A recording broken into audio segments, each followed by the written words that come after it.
بخاری شریف حدیث ده دویم جلد کې قزمان نامه و خو منافق. نبی کریم صلی الله علیه وسلم کتاب المغازی د بخاری شریف حدیث ده. یو صحابی راغی یا رسول الله دا قزمان خو ډیر بهترین جنگ کوي. رسول الله صلی الله علیه وسلم او فرمایل وی دا انسان جهنمی ده. صحابی حیران شو چې هغه بهترین کافران وجنی ده. الله رسول صلی الله علیه وسلم فرمای دا جهنمی ده. څنګه جهنمی ده؟ نور پسې شاته روان شو. روانو هغه کس دا قزمان نامې کس جنگیدلو په دې کې زخمی شو.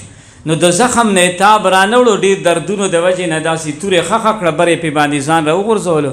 دا تورې د دې سینې نه بار ووتله خودکشي وکړه. نبی کریم صلی الله علیه وسلم ته کس راغی یا رسول الله بالکل تا چې کومه خبره کړې وه هغه رښتینې شوه. حضور علیه الصلاة والسلام صحابو ته وفرمیل صحابو کې اعلان وکړي ورشي جنت ته به هغه کس دي چې هغه به مومیني. خو الله رب العزت کله کله د دین کار الله رب العزت د داسې فاجر او فاسق نه مخلي. د خدای دین چاته محتاج نه ده، نه تا ته محتاج ده نه ما ته محتاج ده.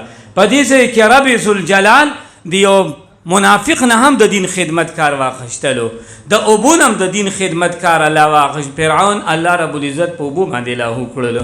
د ګډ میږي نه هم الله رب العزت د دین خدمتکار واغشت. نمرود الله رب العزت په ګډ میږي باندې الله رب العزت تباہ هلاک کړل. نو چې موت نه خدای د دین خدمت واخلي په کم شکل کې واخلي نو موت دې د الله شکر ادا کو.